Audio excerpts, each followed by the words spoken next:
Well, hey, everybody. Welcome to Over 50 Starting Over. I'm Barry Edwards. And I'm Merle Garrison. And here we are, first week of August. I can't even believe it. Yeah, wait, is it already the first? It is tomorrow. We're actually recording Friday morning. Don't like to tell anybody because we're putting this out on Monday morning. Oh, I let the cat out of the bag. Yeah, nothing. It's like Lisa tells me. She's the Friday, though. She's the one that convinced me that we should go to Fridays. And when I introduced that to you, you liked it because we used to record on Thursdays, release it on Fridays, which is a terrible time to release because people are thinking about the weekend. But I always kind of thought that we make good happy hour companions. So I don't know, but supposedly it's best to release on Monday or Tuesday mornings. So we're trying that. But we like talking on Thursday nights, or where we were doing it originally for 8 months, but Friday mornings, we're loving Friday mornings. Right? I got to tell you, it feels good on Friday. It's like happy Friday. Oh, what I was going to say is what Lisa said that convinced me. She's like, nothing newsworthy happens over the weekend. Nobody's going to know the difference. And it's very true, but we totally let the cat out of the bag there. Really wanted, I think it's okay. Really wanted everybody to think that we're getting up at 4:30 in the morning, recording and putting it right out there. Well, we are getting up around that time. I did. I just told you I did get up at 4:30 this morning. I was really excited to get going on this. I had a super busy, very positive week, and everything's just going very well with the career-wise. I know COVID had a lot to do with it. So while there's a lot of things going on career-wise with COVID. A lot of people have been making more money to sit at home and do nothing but collect these government checks than ever before. That angers me a lot. Lot of waste there. Boy, that's a big factor in the news right now with the stimulus actually ending today. Oh, it's today, and then and they're arguing about the second one right now. Right, which they haven't made any progress on at all. So starting tomorrow, that dries up, and the executive office is talking about putting something in temporarily because Congress hasn't. It's got to be politics. It's got to be all political. It is all political. That's exactly right. Our well-being is at stake, and every damn thing is political. Now that. Help me say it, but the hydroxychloride. We screw everything else up. You guys know. Wait, I know this one. About. Hydrochloroquine. Hydrochloric. Oh, that is it. Yes. That is it. Yes. Well, even that's political. This has a chance to help save people from the effects of COVID. And even if it's some people, not everybody, blah, blah, blah, let it play a role. Let it play whatever role it turns out to be. I should shut my door now that I think about it. But let it play a role if there's something positive. But because President Trump said positive stuff about it, and he used it. Yes, and he claims to have been using it. I don't know if he still is. No. It was for a period of time, and he used it. I mean, the man hasn't gotten it. Well, no, he hasn't, whether it's due to that or not. We don't know. I've read varying things that it works with some people, not others. That's fine. Right. If it works for some people, then let it, but it also has some ill effects if long-term usage has damaging effects to the liver or some other things. Right. So that's why he was on it for a period of time, and then he came off of it. But I also know that it works in conjunction with zinc. So that's in there as well. Oh, and zinc works well for everything. And, Joe Rogan, who I bring up a lot because I love his podcast because he puts such timely guests on all the time. So he'll bring in a biologist from Harvard and discuss COVID just when you really want to hear what that real truth is going on, because you don't know what the hell is going on in these headlines. They're conflicting all the time. Sure. So you want to get some a scientist on there and have a 3-hour discussion, and Rogan's just absolutely incredible at asking the kind of questions you want asked. So that's why I bring him up so much. What was I going to reference there? What was I just going to reference about it? Well, we were talking about hydrochloroquine and the crazy political. It's easy for me. Politicalization of it. Yeah. Yeah, but it'll come back to me. There's a lot that I've wanted to talk about anyway. So going into the O5O section, the career section, advice section, I wanted to talk about today some tips on naming a business. And when that thing comes back to me, I'll get right back to it. And I'll remember. Of course you will. Sure. So You're I over wanted, 50. that's what it is. I need some hydrochloroquine.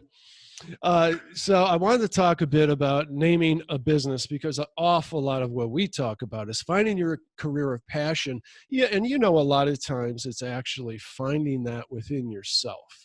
Sometimes it's you've been working within the correct career without realizing it. You've gotten bitter. You've lost your way in some regard or another, and you need to find your way back. But a lot of times it's you need to change your career. A lot of times you need to go out on your own because you've been wanting to forever, and you're now at the point is now or never. And if you've been thinking about it, I got some fun things for you to consider. So when naming your business, there's an awful lot of things that you want to consider, and I have an article on exactly this, a very detailed article that I am now lost, is if you go to edwardscom.net/name-biz. Okay, name biz, naming your business. You will find that entire article right there. And just to tell you what it's about where people get stuck. And first, there's things like the first thing you should consider is your business. Should it be descriptive of what you actually do? Or do you want to name it something clever? A lot of people go through the very trite process of trying to find some buzzwords that sound really cool, like Phoenix, which is so overused, it's completely trite, so please don't go there, but you have to go through that process. Okay, guys, I had a quick glitch, but I was talking about when naming your company, getting through the real trite kind of names, then wondering if you should use some keywords in your name that it's descriptive of what you do, which is a great idea as long as you don't overstuff that. And that's called an EMD, exact match domain, which was an excellent SEO, search engine optimization trick that Google caught on to because people were abusing it, and Google always catches on to everything that people abuse. Their intent is always for you to play the most honest game possible, white hat, not black hat tricks. Because if you come up with a new way of fooling Google, it's a short matter of time before and then, you get really high in rankings and you're making tons of money or whatever, they will turn around and come up with an algorithm that will just shoot you in the foot and end that entire venture that you were doing. I got to tell you, I'm not really sure what you're talking about right now. Are you saying that if I come up with a business name, somehow Google's going to shoot me down? Oh, man, I'm really glad that you said that, because sometimes I just try to go through this so quickly to not bore people that I think that I can lose people. So that's a really good question. Here's exactly what I'm talking about. So there was a trend for a while that if you had wanted to open up a cabinet making company, then you might want to call it cabinetmakingcleveland.com. And those are all your biggest keywords, or cabinetmakingcheapcleveland.com. And there's a certain point where Google developed this algorithm as a result called EMD, exact matching domains, dealing with these exact matching domains. If you keyword stuff, so if it's cheapcabinetmakingcleveland.com, if it tips their algorithm, it's going to shoot you down and penalize you, and you'll never get hits off of that. So in other words, don't do it. But if maybe your daughter's name is Amber May, and you want to call it ambermaycabinetry.com, you're good to go. All right, you got your main keyword in there, but it's not so stuffed. Does that make sense? Stuffed. Keyword stuffed. So you don't want to make a cheapcabinetscleveland.com. Because it's all C's, or? No, because it's all simply keywords with no real business name. Okay. I gotcha. So All it's right. keyword I think I stuffing. gotcha. And then you're not going to get any hits if you do that, but you do want to be unique and Yeah, a little descriptive uniqueness. of Yes. who you are. Yeah. Okay. Now, Gotcha. what I want to also say is if you go the other route and you decide the whole clever thing of I'm going to use a foreign word, a lot of people do that. You get a Right. thesaurus translation, all Oh, this kind yeah. of. And I Yeah. also always recommend a thesaurus. I hit a thesaurus for everything I do. When I'm just coming up with concepts for logos and stuff, and people, I say, what do you want this to represent? Oh, I want it to be quality, innovation, all the boring keywords. And sometimes they come up with a couple unique ones. I hit a Mhm. thesaurus on those as well. And then these kind of things start making your Ah, wheels turn in your yeah. head. Yeah. It's a great way to start naming a company is hit Give a me an thesaurus. example of a unique one. A unique what? Uh, Like a thesaurus name that is uh, interesting. I'm not sure if that came across right. What I'm saying is when you come up with some words that are what you want your company to represent, I Yeah. suggest going to thesaurus.com and putting those Oh, words in there so you can come up with more unique versions of those words that then may fit together. So now you got a list oh, I of see what you're several. Now you saying. start putting Okay. them together, a couple short, unique words, and something cool will start to spark. So another thing about naming your company is if it's completely nondescript, like mine, my company name for my one-on-one work is Edwards Communications. Now I could be selling telephone systems for all you know, okay, but I actually specialize in mostly online but offline as well, traditional marketing communications. So the point what I'm trying to make here is I need a slogan to go with that. My slogan has been for years, dynamic marketing solutions that target your audience for maximum impact. All right. So it's almost a little more wordy than I recommend, but it does exactly say what I do. And it even has a bit of my mission statement. I always aim for maximum impact. Um, so you probably need a slogan. Just keep that in mind as you're thinking about naming your company. Okay. Now, do you have to have a .com?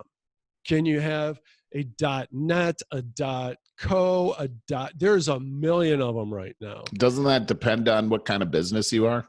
Oh, that's a good point. There's a misnomer there because a .org, what do you think of when you hear of a something .org? Like a nonprofit. Nonprofit. Yeah. Exactly. It has nothing, you can name anything a .org, but somehow that caught on as as a nonprofit thing. So I'd Right. recommend not going with a .org unless you are, even though you can. It's just people will not remember it as such, or maybe misunderstand Hmm. your brand. Interesting. Now I have edwardscom.net. If I were, because edwardscom or edwards.com 15 years ago or whenever I did my, I bought my URL, it wasn't available. And at that time, I was sure .net was going to be the second. Like I thought I was being very clever buying up the .net because I thought that was going to be synonymous with .com. That honestly never really happened. If I had it all to do over again, I wouldn't do the .net. I really wouldn't. I would find what got popular when it came out a few years ago. There's two of them, a .co, which I find honestly surprising because it's so easy to complicate that with .com, but .co and .io. If I had it all to do over again, I would do I would do Barry Edwards.io. But I don't want to Hmm. rebrand myself. So there's that question. Do I do my name versus a company name? There's the whole the forever debate. Do I want to sound bigger than I am? Or because it's just me for the most part. Well, I think the smartest thing you could do is honestly brand your own name if you're truly a solo consultant. Now, I use a lot of I partner with a lot of outsource here and there. I partner with people in the area that complement my industry. So I do have a we thing going on, and I don't feel bad about using edwardscom.net instead of Barry Edwards, but I'm just saying if I were to do it all over again, if it were 15 years ago, I would brand everything simply Barry Edwards. And if I had to, Barry Edwards most of my screen handles are Barry Edwards 111. And just stick with that. So there's that, because everybody asks that. Now I'm going to wrap up with I have offered to you a really incredible tool if you're playing around with different business names. So if you go to my blog, edwardscom.net/name-biz, and you can read this entire blog article that I put together for you. I also offer you a great tool that you can type in a prospective name, and it'll show you right away if it's open for whatever domains it's open for, such as .com, .net, .co, .biz, whatever. It'll show you which are open and which are not. And it will also, this is the best part, it will also show you what social media handles are available. And there's a ton of social media out there right now, but you sure as heck want to know if that name is also available for Facebook, LinkedIn, Instagram, and the big ones. If it is, then you might want to snag that thing up quick. One final note I want to say as I said that, and I use namecheap.com myself to purchase URL domain names. I think it's the best one out there. Been using it for years. It's as cheap as you get, but reliable with a great interface. And what I wanted to say about that, so if you go to Namecheap to find out if something is available on a .com or not, don't do that. Use my tool. Because if you go there and then say, well, I'm going to consider that, and come back 2 days later to buy it, it'll be bought up by a bot. I've seen it. I've done this a lot of times. I am sure that there are automated bots that buy up domain names that people are just looking at, considering buying, and then hesitate on, because then you'll have to pay like $500 to $1,000 for it. Oh man, that seems pretty unfair. Oh, well, that's capitalism. It's kind of the internet too. It is cannibalism. Okay, so I whatever. said capitalism. Oh, Capitalism. Cannibalism. What's the difference? Oh boy, that just makes me think of, I've been studying more about what was going on in the Soviet Union, mostly Maoist China, and during those oppressive years, and then you add in of those, the Hitler regime, if you want to talk about where Marxism gets you, and it totals up to over 100 million deaths. Yeah, but in China, the amount of cannibalism that took. Actually, that's happened in the Soviet Union as well. But the stories are so disgusting. What happened in China during that time? That's not what you're talking about. True cannibalism here, like people eating people. People eating their offspring. Yeah. Oh my God. How did we get to this? I don't know. I want to get out of it. But okay. But we said cannibalism in that. Man, when you hear some of these stories, they'll stick with you for the rest of your life. It's like, I wish I didn't open up Pandora's box there.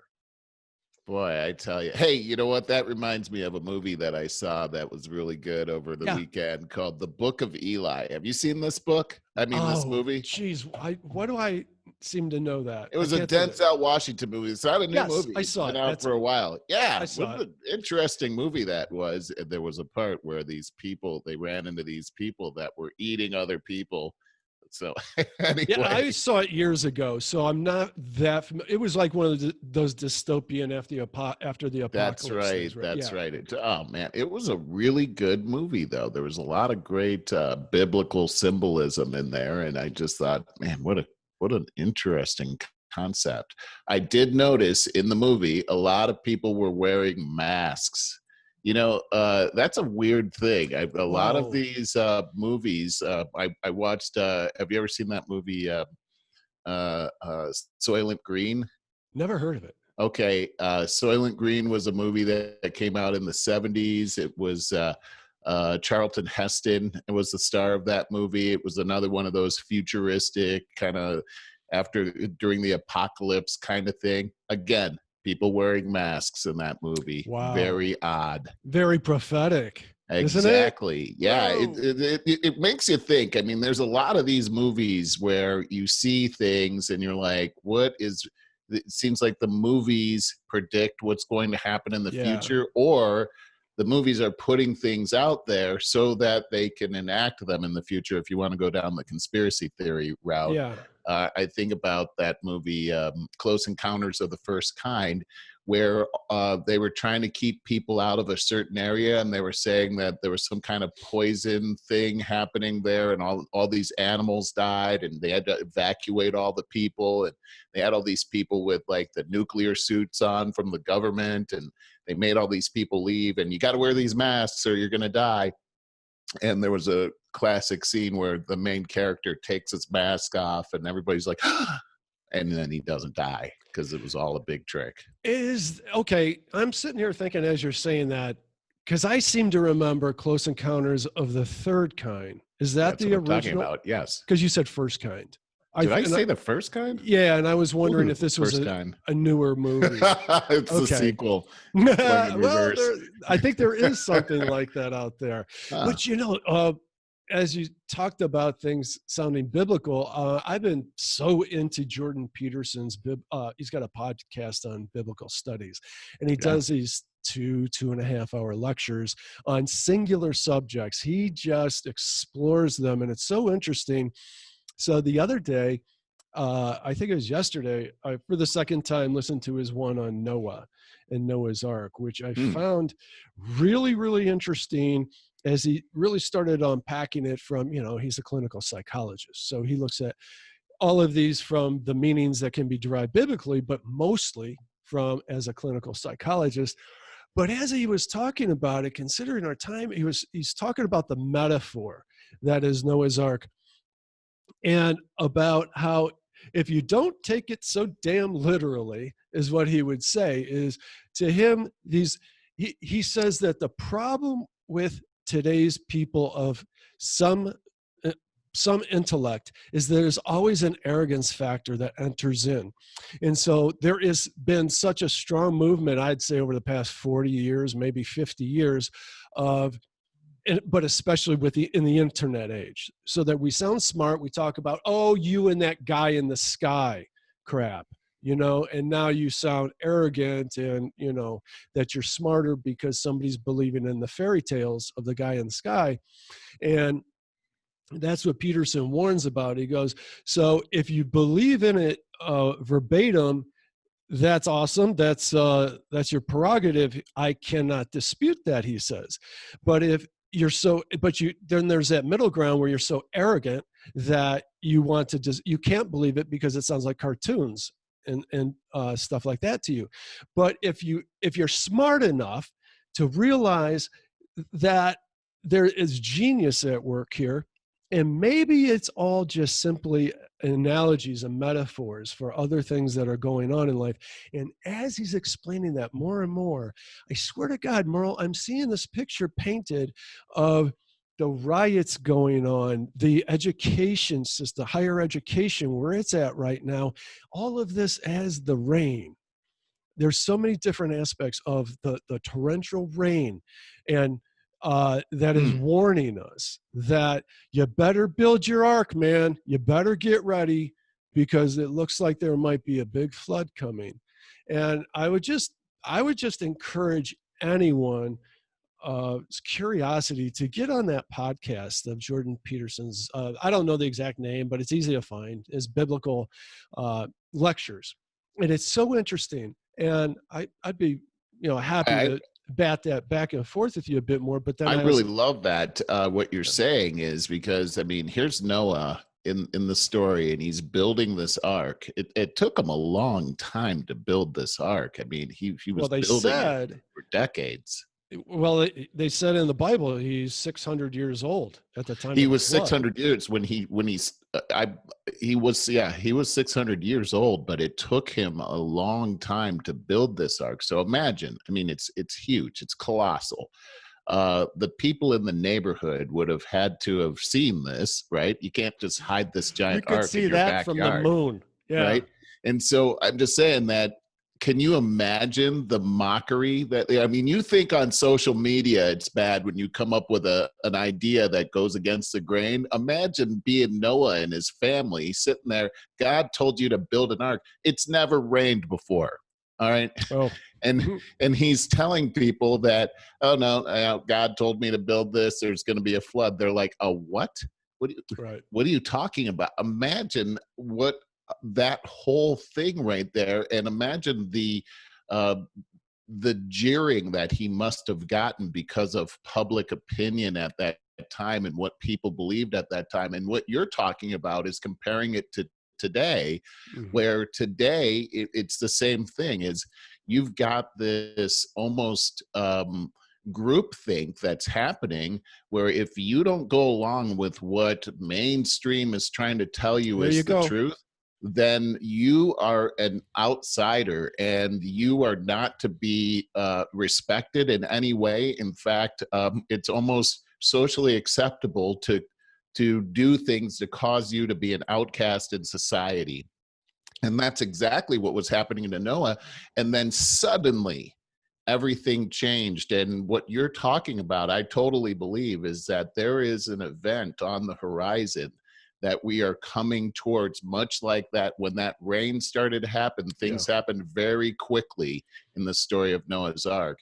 And it feels like in the biblical time clock that all of these things are lining up exactly the way they were. It's the Bible foreshadows things that will happen in the future. And that is a very accurate picture that you're painting, Barry. Mm. I'm impressed with what you're saying. Well, to kind of put a cap on what he said, is that this is preventable if we all look inside and find our ideal self. Like he makes analogies to Disney movies too, the Hmm. classics, whether it's Pinocchio or Snow White. I think uh, there's a lot there. there's a lot there. And he says it's like wishing upon a star. There's the whole song about wishing upon a star. And he says, well, what is that star? Literally or metaphorically, he says that's your ideal. And if you don't have an ideal, you're completely lost. What is your ideal self? What is your higher self? And he says, so the rain coming down, the signs are all around us, and we are headed for a flood, but it can be avoided. There's a slim chance it could be avoided if we look at that star, that ideal self, and try to better ourselves. We can become closer to that utopia everyone's looking for. If, put it more succinctly, if you live the way that you would live if you believed in God, if you believe that God is judging you and guiding you, that the world would, this all would clear up and we wouldn't have to face the flood.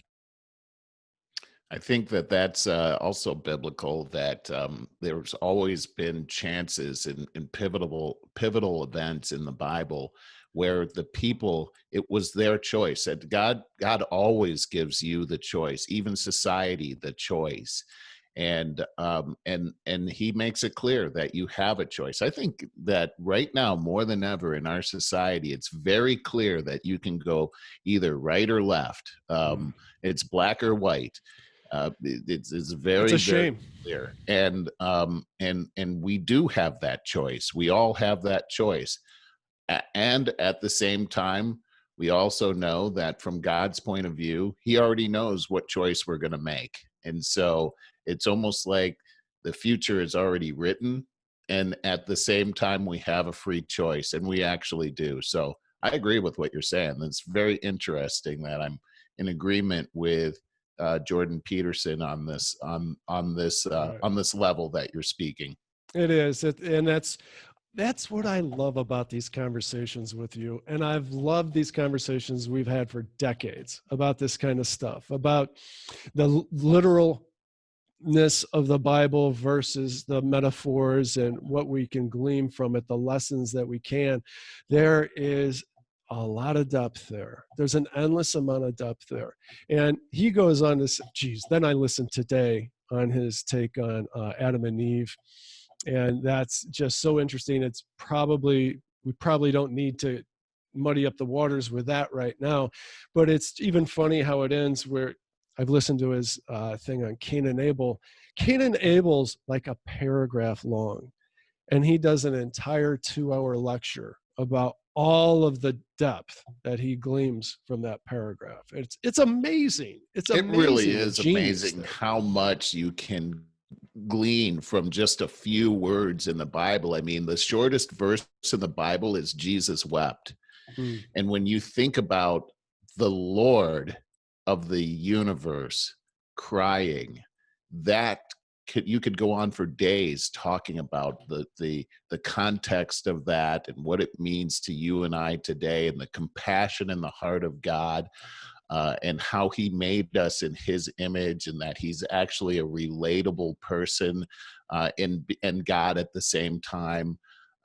There's so much comfort in that whole thing. But I'm in agreement with you that you can, and Jordan Peterson, you can take small areas, and it's important that you take them in context, but you can take small portions of the Bible, stories that are in the Bible, and apply them to so many things in life, and so much meaning and depth. The Bible is deep waters. It's just like going to the ocean.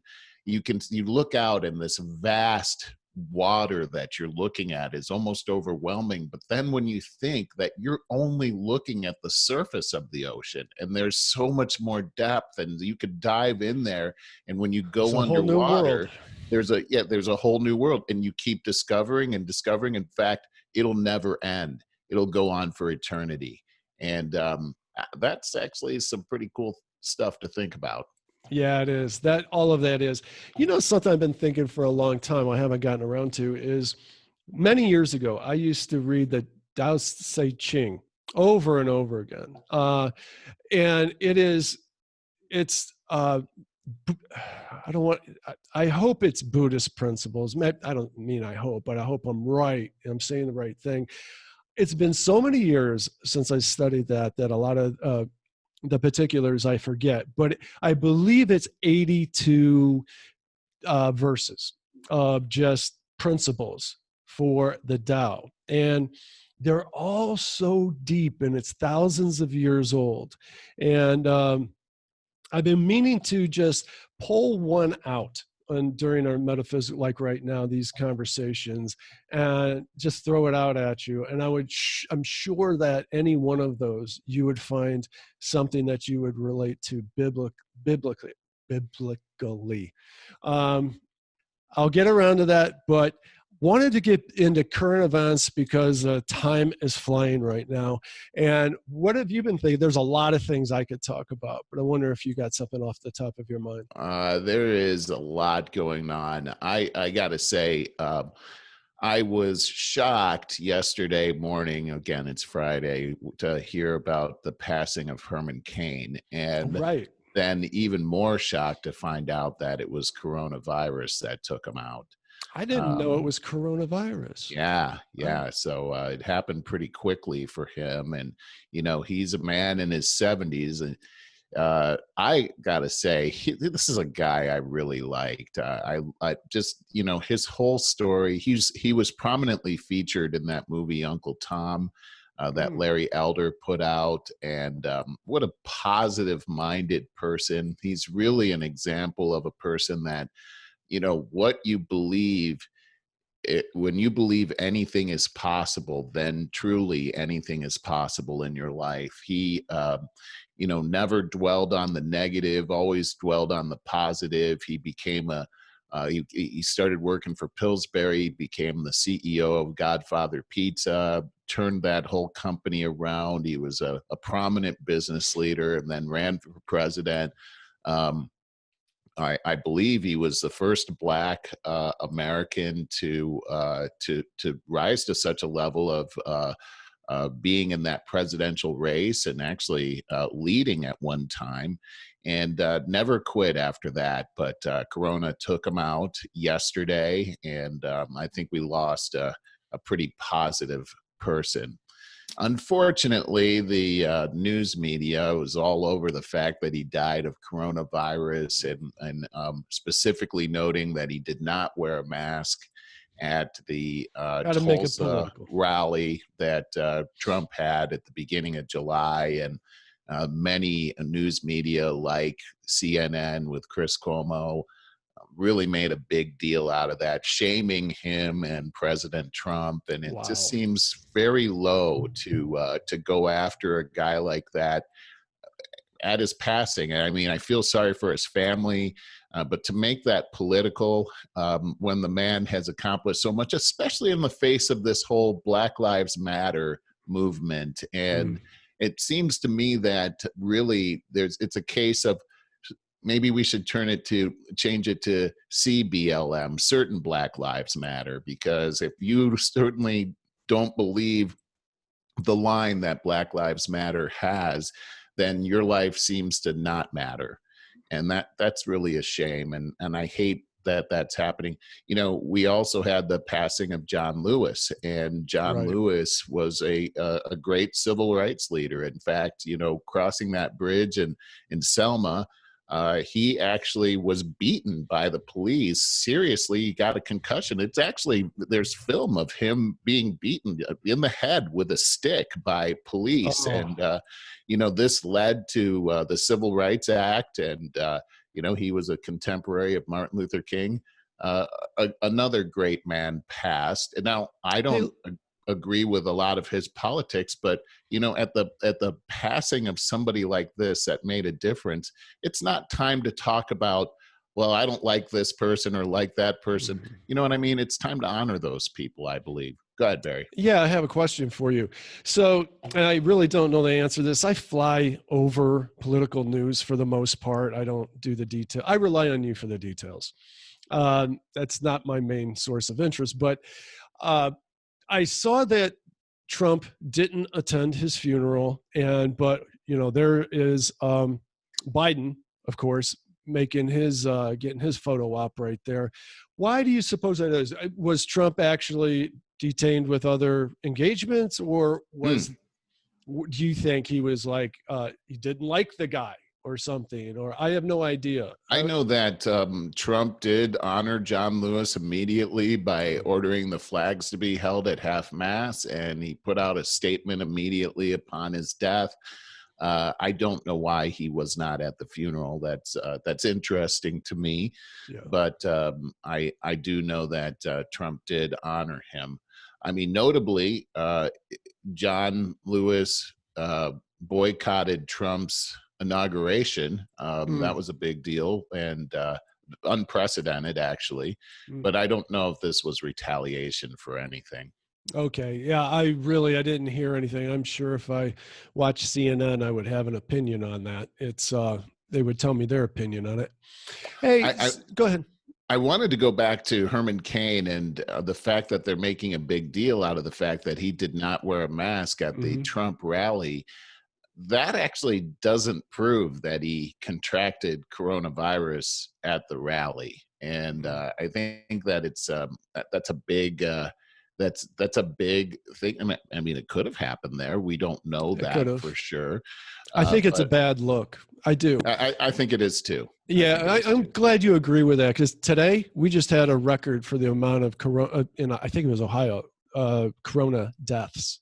Coronavirus deaths. The fact is, it's a real thing. I mean, people are dying, but at the same time, we have to take a look at some of these measures that are being used, and we have to decide: is it right to close up all the schools this coming fall? I don't know.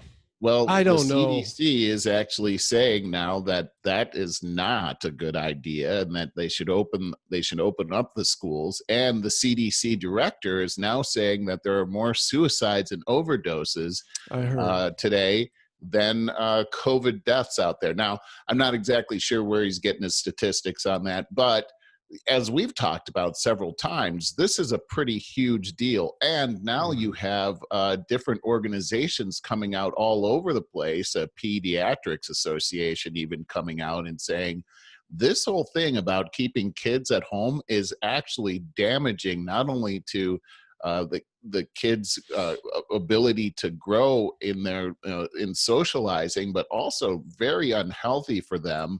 And this is also a serious situation where kids are becoming hopeless, and this is causing a lot of problems with their parents as well, and them trying to get back to work. This is a huge disaster when it comes to this. I'll tell you what, though, it's an impossible maze to navigate through. You turn right, and you got economic disaster. You turn left, and you got coronavirus death. You go straight ahead, and you got suicide rates and depression and everything that you're talking about. Pick your poison. There's no right way. The problem is that as we take a look at coronavirus deaths, as you were talking about earlier, the amount of school age kids that have been impacted by this is actually infinitesimal. I'm going Well, to say it's right, small. infinitesimal. Yeah, no, you got it right. But that's right. But kids are carriers. Mm. So there's that. I think that's the main. The kids got to come home and interact with adults, and Yeah, they and and they those interact adults are, and yeah. they interact with their teachers.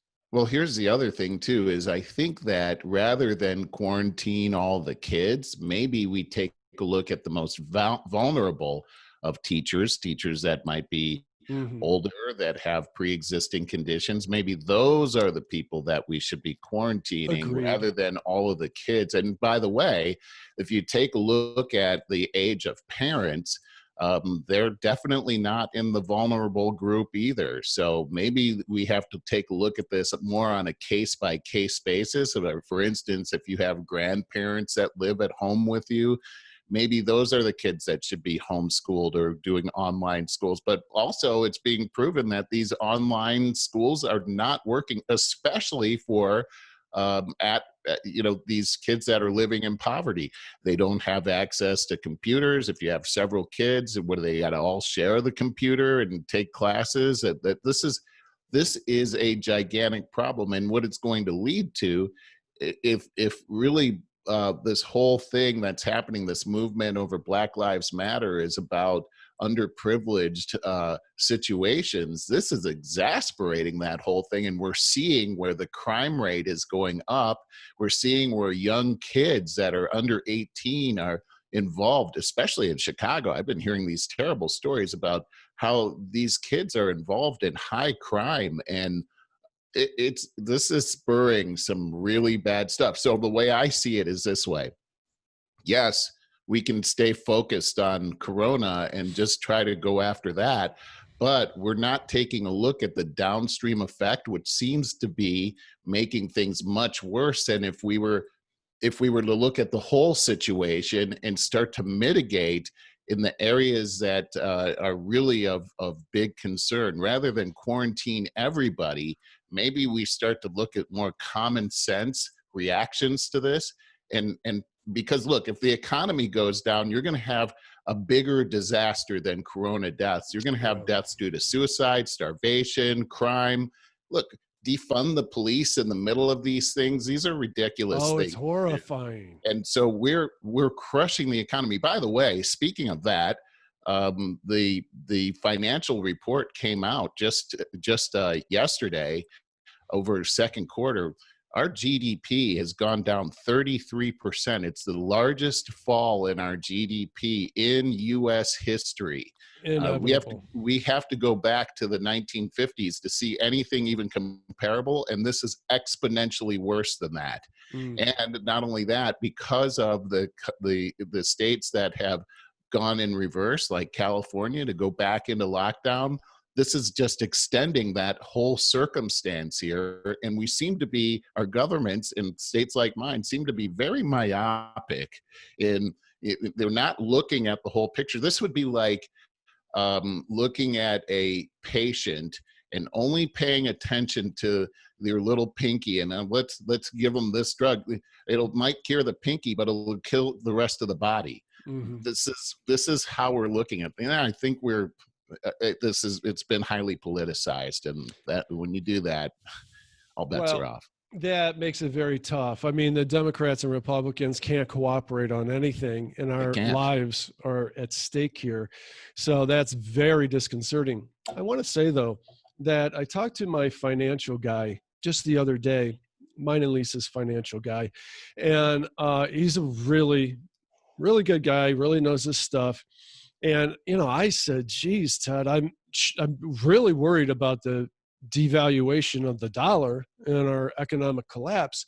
And he goes, "Well, this is interesting." He goes, "Well, the dollar can't really be devalued because this is a global event that is happening. So it can't be devalued against the yen or the euro or whatever else out there because all of them are in the same boat. They're all being devalued the same at the same time." I don't know where to go with that. Economics today baffles me, but there's a lot of really big names out there, experts that have predicted the 2007-8 collapse, and they're predicting a even bigger collapse coming in the near future from this. So I don't know. Yeah, that's a tough one. I mean, you look at the Great Depression and you have the same thing, a worldwide impact, yet some countries were affected way more than others, particularly the United States and Germany were impacted differently than the rest of the world, even though everyone was in the Great Depression. So I don't know. It's hard to tell how things are going to turn out. However, you're right. There's nowhere you can go to get away from this. No. That whole we're all in this together. This is like we're all on the ark, but we don't know where that ark is going. And it doesn't seem like everybody seems to be wanting to captain the ship, but I'm hoping God is guiding us to the right place here, because this is a crazy thing. I was just talking to a friend of mine and saying, we're in biblically speaking, again, we're in a valley experience here. We're all in the valley, but when you're in that valley, it seems like you're never going to get out. Mm-hmm. The fact is, we've been in the valley before, and there will be mountaintop experiences in the future. We just have to have faith. Yeah, I hear that. Hey, how about let's switch to something a little lighter and more cheery. How about the mayors in Portland, Seattle? I am saying that with so much sarcasm. Chicago, Kansas City. These guys are so crazy. What in the world? How is it that you can look at these guys and have any faith or trust in these people? How does anybody believe anything that's coming out of their mouth? I that's don't my question. Understand. And I like to try to play devil's advocate against you as much as possible and try to, play something from a more moderate. I am definitely a moderate, but today that's so disconnected from the left. I'm very far disconnected from the left, and where 20 years ago, you would have said, I was pretty over there. But I really been wanting to pose the question to you, to your more politically educated, rational self. How are these mayors, how are the Democrats framing this, that these mayors, I know that they're trying to find a way to the upcoming election to blame Trump for all the atrocities that are being committed in their cities. But I don't know how, because I can't stand watching CNN. Now, mind you, I get most of my news from Google News, where it's CNN dominant, but it's their articles. But if you turn on the channel, you get all of the pontificating, the hot air. Okay, that's and people that really watch it get some pretty, I think, very crazy ideas. I'm just wondering if you have any idea what the strategy is, burning down your own town and finding something good about that. Because as we mentioned before, that Portland mayor, they're all funny, like the Chicago mayor also found, man, those factions are turning on you in a minute. You're trying to align with them. They don't care about you. They hate you too. They're in love with chaos. Yeah. What are they trying to get out of this? Well, I think you're right that they are trying to put this on Trump. They're trying to they're trying to say that Trump is a racist. Bobby Rush in Chicago said that Trump was trying to be the grand wizard of the KKK, and he was the leader of the white supremacist movement. And I think they're really trying to convince the world that not just the world, but really more specifically the voter population, that the conservative movement, the Republicans, are white and racist, and that this is what's destroying our cities. It's because they have hoarded up all of the wealth and they've left everybody else to die on the vine. And might want to tell Obama, Jay-Z, Oprah, and those people that LeBron James. All the white people are sucked up all the wealth. I will say, and I'm sorry, I didn't interrupt you. No, it's okay. I do think we do have a problem with the top 1% sucking all the wealth out of the country. I really do. But that's a whole nother issue that we can't even face right now. We have more dire issues like we're talking about right now. I mean, right now we got to steady the ship. Yeah, I would disagree with you on that front though myself, because I do believe that it's at 1% that's actually paying the bulk of our tax base now.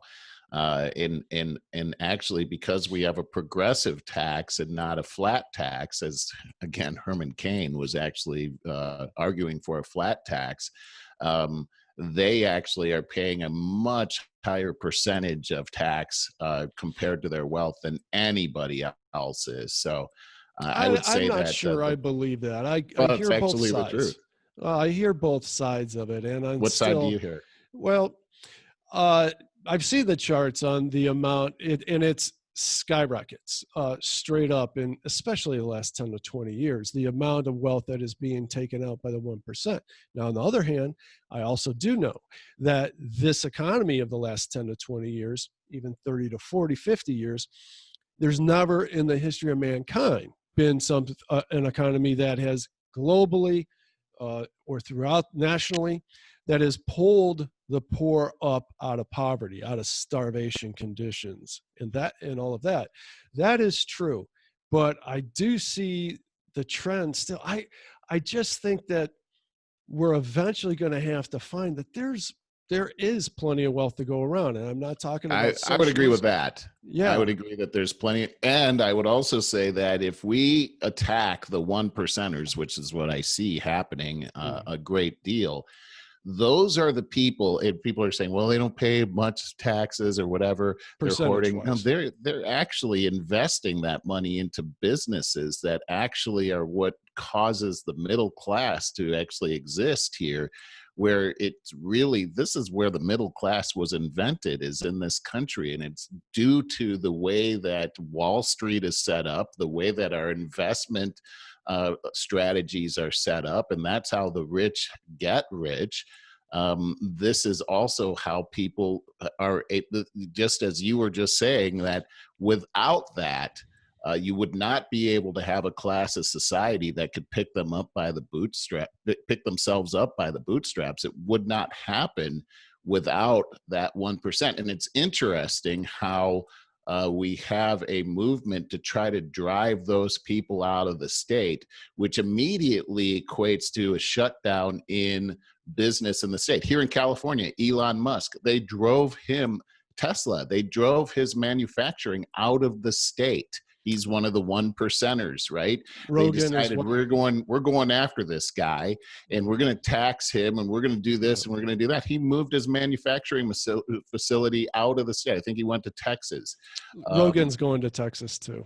Yeah, well, that's what I'm talking about. They're right there. Basically, he's getting paid 33 million. I think it's 31 or 33 million dollars to move to Texas. In other words, because they were just going to take it from him. Look, so now Texas is going to have a whole bunch of people that are going to be able to get jobs and provide for their families.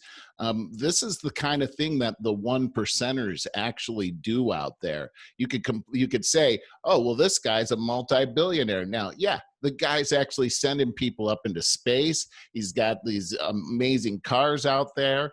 He's causing the whole, what is it?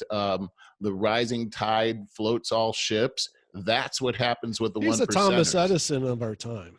He really is. And see, this is where the socialist movement hates that type of thing. They don't want the rising tide to float all ships. They want to take that for themselves, which stymies growth, which stymies innovation. This is why America has been at the forefront for all these years in technological innovation. It's not a coincidence, and it's not a mistake. It's because we allow what we call the American dream to happen here. And it has everything to do with this 1%.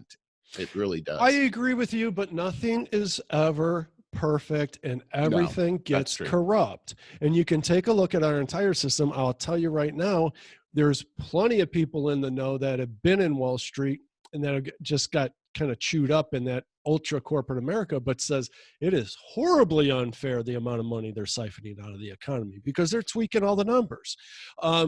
I believe there are people, absolute power corrupts absolutely, as a theme in our show, right? Right. So I'm not perfect. You're talking about an Elon Musk being treated unfairly. You got a super valid point there. I think that there could be some kind of a cap somehow. I don't think the world's seen its best government yet. And our government, I've said this a million times, you certainly agree, is completely overrun by lobbyists. There's 5 times as many healthcare lobbyists in Washington as there are governing officials. That's sickening. And the healthcare industry is what is crippling everybody on an individual basis in this country. Speaking of that, in the news, because the financial reports for second quarter came out, many of these hospitals, these large hospital networks, have turned a profit over in second quarter. Wow. Now, and they're attributing that to government aid through the stimulus packages. They've literally they're giving them our money. Millions and millions of dollars came into the hospital. So you may not have gotten the coronavirus, but you paid the hospitals. Oh boy. Isn't that something? But at the same time, it's like, hey, it was important to make sure we keep them afloat, but they've turned a profit. Yeah, that gets me to no end. And that is a case of trying to fight City Hall, so to speak. Like, how do you get started? Look, when you watch TV and half the commercials are for pharmaceuticals, it's telling you right there who's running the country. Yeah. So let's just say this. We can agree on this, that I'll say this. I don't believe it's a 1% problem. I believe it's how the orchestration of finances are managed, and not necessarily the 1%. They may be behind this, but there are nefarious things that are happening, like with the lobbyists and other control factors that we should be taking a look at to make sure there's fairness. I don't believe there should be any kind of cap, though, but I believe there should be fairness when we take a look at these types of mechanisms that are out there. And sure, we know that there's corruption in Wall Street. That's a fact. That shouldn't be. We need to correct that. But I also believe that we have an overall system that if we can take some of the darkness out of it, it's better than any other system that's out there. Gotcha. I don't know where we want to go from here. We could wrap it up if you like, but if you had things that you wanted to talk about, that's great as well. I know that I just had a comment that I've been dismayed by Netflix for quite some time. They're really manipulating the message out there. And it's interesting, right? I dropped out. I had Netflix for many years. And I found when I had it, I found that the programming just wasn't interesting to me.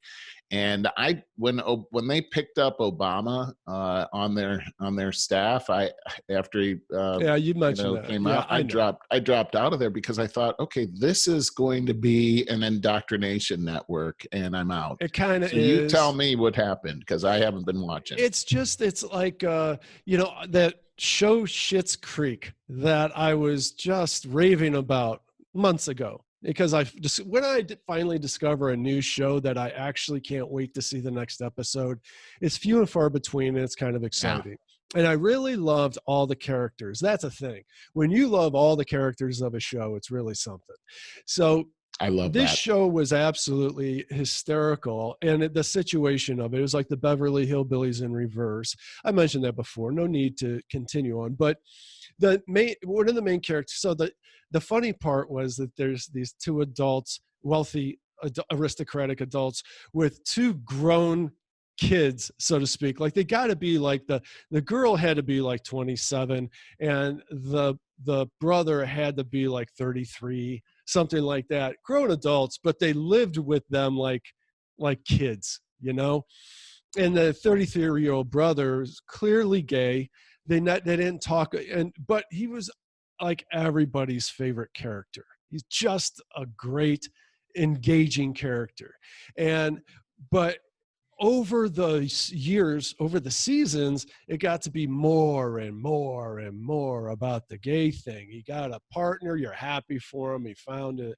And then it just became about these two, and they had that kiss every time they entered the Oh room. boy. And it's like, I honestly don't like watching a man and a woman kiss. I really don't like watching two guys rub beards. I just don't. It's okay if I don't. And it is. It's really okay. So that I got to the point by season 5, I couldn't take it anymore. The show that I love so much, I just had to stop watching because it just deviated from its source and became a mechanism for preaching a message. And that, I don't like being manipulated. I can recognize it right out the gate, and it really pisses me off. There's another show just the same way. I think it's called The Magicians, and it's about like college kids, but it's college for magicians. So it's kind of Harry Potter like. And anyways, it was the same kind of thing. There was the main character who fell for the girl. They end up with a little clique of about 4 or 5 of the main characters. And the one character is, you suspect he's gay. So he's kind of likable, but kind of arrogant. But anyways, it was kind of a neat dynamic watching the guy and the girl kind of fall for each other. And then the friendship developed between these other ones. But then it became all about the gay character again. And then all of a sudden the main character left the girlfriend and became gay with the gay character. And it's like, okay, that's just too much of a stretch for me. I'm out. Wow. Again, being manipulated. That was like by season 3 or 4. I'm out. Then this is happening right now. There's a movie called The Old Guard on Netflix. Like anything that comes out on Netflix now during COVID is a big deal because you can't wait to find something new to watch, right? There's no theaters and that kind of stuff. So this movie, The Old Guard, it stars Charlize Theron, who I really like, have always liked. She's a great actress. Yes. Oh, I remember that. I was raving about that movie about Fox News with Megyn Kelly. Charlize Theron plays Megyn Kelly like, oh my God, I couldn't believe that was not Megyn Kelly. Yeah, I've seen clips. You're right. Oh, Charlize Theron is something else. She's found a niche for herself, remarkably enough, as an action girl. I can't remember the name of the films. I didn't see most of them, but I did see Mad Max, the newer Mad Max, where she played the co-star and plays a badass girl in this thing, and she's believable. And it's a good flick. But then The Old Guard comes out, and I stopped watching halfway through because I got to tell you, the inundation that we have right now with female empowerment movies, which they all have, instead of the traditional superhero or hero, let's just say hero of the film being the 210-pound guy beating the snot out of all the bad guys, it's hard enough to suspend disbelief for that, but it's still entertaining for us guys. There's just a fantasy thing going on there. But trying to suspend disbelief that a 110-pound girl is kicking the snot out of all these guys is a big stretch for me, and this one, but it worked in Wonder Woman because she has some kind of superpowers or whatever. That was a good flick. And there's a sequel. It really was. And I was dreading it because I don't like the manipulative message. If it's far left, it wasn't like that at all. But I didn't see that, but I heard that she was gay in the movie. No. She wasn't? She has a straight love interest in the movie. I don't know where the hell you heard that. It's a classical story. Yeah, it's a big part of the Wonder Woman lore, her and Steve Trevor. It's all in there. Okay. So, and it was with the Charlize Theron one, this Old Guard one, she acts so masculine through the whole thing, and I'm not buying it. Okay, so it's one thing you got to try to believe that the 110-pound girl kicks everybody's ass, but then it's another that she acts like a dude the whole time. And so there's the scene where I tapped out, where, the camera very purposefully focuses on her for an extraordinary amount of time while she finds this bottle of vodka, and she's all sweaty and everything, and she just rips it open all masculine-like and aggressive and tips it up and chugs a half bottle of this vodka. Oh, And it's like, oh, so this is from the Aquaman scene out of Justice League where Jason Momoa did exactly that same thing. Gross. I'm out. Like, there's Black Widow in the Avengers. Okay, this is another one where you gotta suspend belief that the 110-pound hot girl can kick all these guys' ass, but she doesn't act like a dude.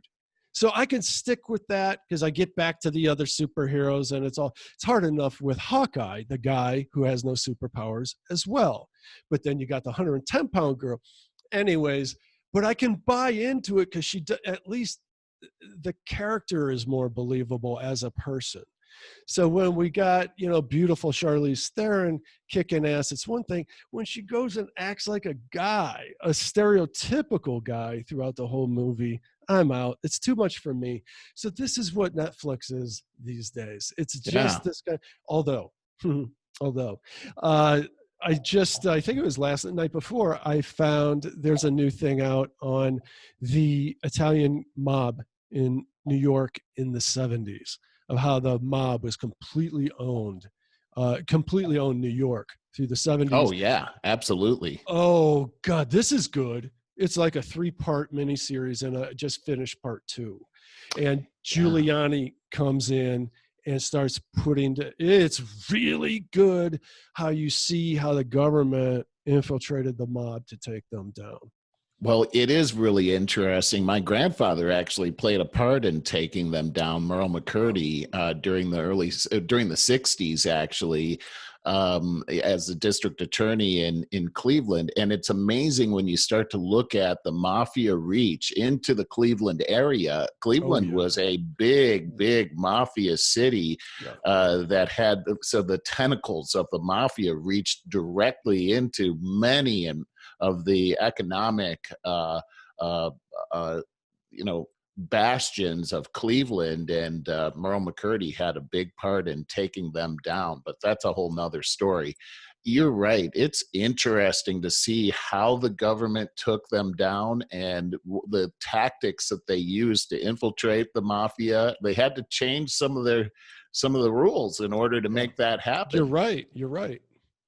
Oh, I didn't mean to interrupt. Really good stuff. No. I this is stuff that I would really like to get into more depth in because, as I mentioned in an earlier show, that book "Bombs, Bullets, and Bribes" had a lot to do with that whole thing, and Merle is actually prominently featured in that book. And the mob was into everything, and people would just, that guy died in a car accident. Mm-hmm, boy, did you see the movie To Kill the Irishman? Kill the Irishman? I read the book, actually. Well, that's cool. The movie's fantastic. I saw it a couple times, and in fact, Lisa and I went and saw it at the theater. It was fantastic, and it is all about the mob in Cleveland in the 70s. Danny Green. Yeah. Yes, Danny Green. And man, as you were saying, all the car bombings. And it was like, when they tell you where this happened, I'm imagining, oh my God, I was a little kid and they were blowing up cars all over the city. Oh, yeah. Like this. They blew up Chandler Burns over there, right across the Detroit Bridge in Cleveland. And that was Danny Green that did that. Chandler was a huge mafia guy. And again, my grandfather had a lot of involvement with these guys, and a lot of people think that those are the guys that took him out. So it's a lot of crazy stuff was going on back then. The Cleveland Press was all in the middle of that stuff. They would be showing these bodies in the paper, unlike the way the paper is today. They seem to not have any censorship. They were just showing people just gory details of what the mafia was doing. It was a different time back then, that's for sure. That's the thing. Okay, so the miniseries I'm seeing on Netflix, what I'm kind of getting out of it as I'm watching it is the lessons that can be learned about corruption. I was absolutely amazed I'm watching the government and how they're, when I was a kid, I thought the government and the cops and FBI were the biggest heroes on the planet, all wearing white hats. Today, I'm the most skeptical person on the planet. You gotta be, right? I mean, there's so much corruption. From the very top. And this isn't a new thing. My friend Richard Dana talks about the head of the FBI during the time that Merle was district attorney, and saying that this guy was not a good guy, and that he possibly was trying to take Merle out, and might have something to do with the loss of his life. And so these guys, look at what happened with Comey there at the end, and the nefarious activity he seemed to be involved in as the director of the FBI. Um, you're right. Corruption is a major thing to take a look at here, especially in these people that seem to be untouchable these days. Boy, and that's what I mean. So as I'm watching that show and I'm like, wow, the government was actually didn't get corrupted by it. Would today, I don't know. I just don't know if they could find enough good people in all of our government that wouldn't succumb to the corruption of the mob. In other words, I wonder what the status of that is today. The Well, look at relationship how between, what do you think the relationship between the government and the mob is today? Well, I I have no mean, idea. I think there's more than just, mafia. I think the mafia influence is different than it was back then, but this whole mob type of mentality that's happening. I mean, you see it happening in our cities right now, and how our government officials seem to capitulate to letting our cities burn. And that there has to be some type of financial incentive for them to allow this to happen. And you talked about lobbyists before. I mean, it just seems to me that there would not be any other reason for them to capitulate to letting these cities be destroyed. And I think that corruption has everything to do with it. I think there is a relationship to the Chinese Communist Party. I believe that there has a lot to do with multinationals and also very rich leftists that are out there. And also, I mean, I don't put it past, look at the Republican Party too. What are they doing? What have they done to protect anything? They point the finger at the Democrats, but what have they done? Nothing. It seems like I think the whole thing needs to be cleaned out. Let's start all over again. I do too, man. I do too. And that's exactly the chaos that people are going for. But I just want to say again, if we could just whittle it all back down to what the founding fathers originally intended, I think we would be back to on a perfect course. Nothing's perfect. But as I said, I don't think the world's seen its best form of government yet. But we had the closest damn thing in history to date. Yeah, I don't think that there's a possibility of utopia on Earth just because man is in a fallen state. We are sinful by nature, and so I do believe that the checks and balances system is the best way to do this. As we said, absolute power corrupts absolutely, and I think part of the destruction that's happened in this country is the elimination of many of the checks and balances that were originally put into the government. We could go into a long segment on that, but we don't have time to do that. But I think that has allowed a lot of the things that we're seeing happening to our cities today. Yeah, and with that, we do have to wrap up now. And I want to say, people, go to over50startingover.com. And the most important thing you could do is sign up for our email list. You'll get our updates right into your email box as they happen. But you could also subscribe to our podcast or even our YouTube channel right from there. And of course, Facebook, where we are posting really high quality stuff all day, every day. Lastly, I want to remind you, go to edwardscom.net/name-biz, edwardscom.net, namebiz, and sign up for your tool to help name your company and find the right way to put it across your domain name and social media handles. All right, Merle, can't wait to talk to you next week. Right on, Barry.